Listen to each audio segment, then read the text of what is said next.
Hey everyone, and welcome back to the channel. Today, I want to share a personal story with you. It's a story about a promise, a $10 bill, and a journey that taught me more about life and money than any textbook ever could. It all started with my little brother Leo and his upcoming birthday. A few months ago, Leo came to me with his piggy bank. It was one of those classic ceramic pigs, and he shook it proudly. He'd been saving up for this ridiculously cool and ridiculously expensive remote control car he'd seen online. He poured out his life savings onto the floor, a grand total of $10 and some change. His face fell when he realized he was nowhere near the $100 price tag. Seeing his disappointment, I did what any big brother would do. I made a bold, perhaps slightly reckless promise. I told him, "Leo, don't worry. I'll take this $10 and turn it into $100 for you, just in time for your birthday." His eyes lit up, full of that pure, unshakable faith that only a little kid can have. And just like that, the clock started ticking. I had exactly 3 months. The challenge was on, the investment promise. My first thought was, how on earth am I going to do this? A tenfold return in 3 months? It sounded like something out of a Wall Street movie, not something you do with a crumpled $10 bill. My mind raced through options. The stock market felt too risky for such a small amount. A savings account? The interest would be pennies. I knew I had to get creative. So I started where any modern entrepreneur starts, with research. I spent hours online looking for low-cost business ideas. I read about flipping items, offering services, creating digital products, you name it. The first lesson was already hitting me. Opportunity is everywhere, but you have to actively look for it.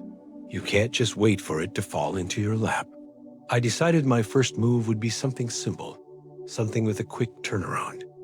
I took that $10 to a dollar store. My plan was to buy a bunch of cheap, appealing items and try to resell them for a small profit. I ended up with a basket full of candy, colorful pens, and little toys. I figured I could sell them to kids at the local park. The next Saturday, I set up a small table near the playground. Let me tell you, it was humbling. Here I was, a grown man, selling dollar store candy. Some people gave me weird looks, but a few kids, armed with their allowance, were my first customers. By the end of the day, I had managed to turn my $10 into about $15, a $5 profit.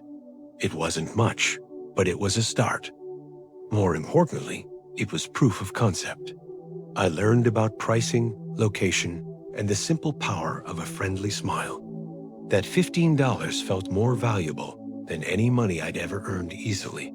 With my new capital of $15, I decided to level up my game. I couldn't keep selling candy forever. I needed something with better margins.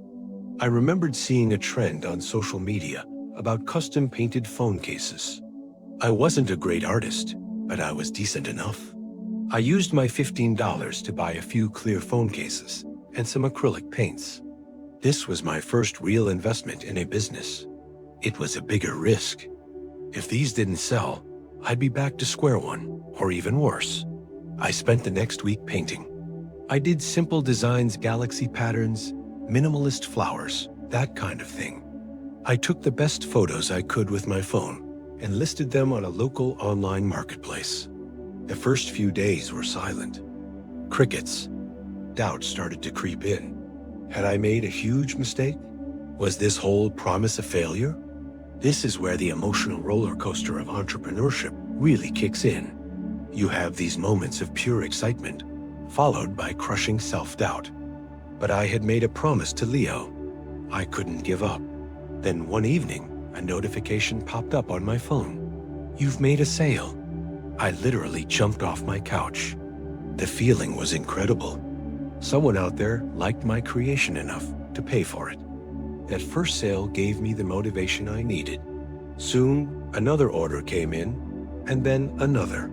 I reinvested every single dollar I made back into buying more supplies.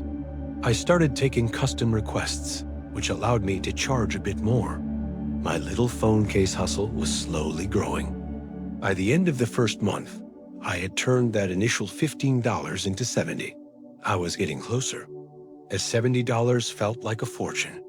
But I still had a $30 gap to close, and my time was running out.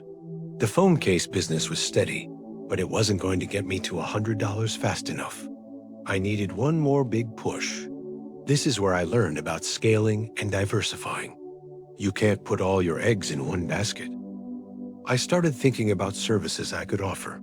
What skills did I have that people would pay for? I'm pretty good with computers and tech stuff, so I put up a local ad offering services like PC cleanup, software installation, and basic tech support for a flat fee. My first client was an elderly woman who couldn't get her new printer to connect to her Wi-Fi. I went over to her house, and within 20 minutes, I had it all sorted out. She was so grateful and paid me $30. It was the easiest $30 I'd ever made. Not because the job was easy, but because I was using a skill I already had.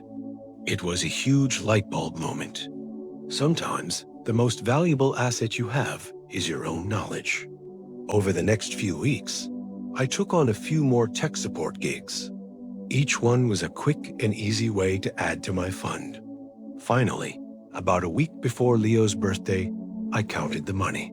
I had the phone case profits and the cash from my tech jobs all laid out on my desk. I counted it once and twice, $110. I had actually done it. I had surpassed my goal. The feeling of accomplishment was immense. I hadn't just made money. I had built something from nothing. I had hustled, failed, learned, and adapted. I had started with a $10 bill and a promise, and ended up with $110 and a wealth of new skills. On the morning of his birthday, I went into Leo's room. I handed him an envelope. He tore it open, and his jaw dropped when he saw the cash inside. He started jumping on his bed, screaming about the remote control car he could finally buy. Seeing his pure, unfiltered joy was the ultimate reward. It made every moment of doubt and every hour of hard work completely worth it. We went online together and ordered the car right then and there. But later that day, something unexpected happened. Leo came to me holding the $10 bill I had originally started with. I had put it aside as a memento. He asked me, "How did you do it? How did you make this 110 into all of this?" So I sat down with him and I told him the whole story. I told him about the candy, the failed first attempts, the phone cases, the printer, everything. I showed him how I budgeted, how I took calculated risks, and how I reinvested my profits. His eyes were wide with curiosity. He wasn't just thinking about the car anymore. He was thinking about the process. And that's when I realized the true value of this whole experience. It wasn't about the $100. It was never really about the money. It was about the journey. It was about teaching my little brother and reminding myself that with a little bit of creativity, hard work, and perseverance, you can achieve incredible things. The promise I made taught me about budgeting, marketing, customer service, and resilience. But the most important lesson was one of value. The final $100 was the goal, but the knowledge I gained along the way was the real treasure. That remote control car will eventually break or be forgotten. But the lessons from the investment promise, I think those will last a lifetime for both of us. Leo has already started his own little venture, selling his drawings to family members. He's saving up for his next big goal, and I couldn't be prouder. So if you have a goal that seems impossible, start small. Take that first step. You'll be amazed at how far $10 and a strong reason why can take you. Thanks so much for watching and for letting me share this story with you all. It was a really special experience for me. If you've ever had a similar journey, I'd love to hear about it in the comments below.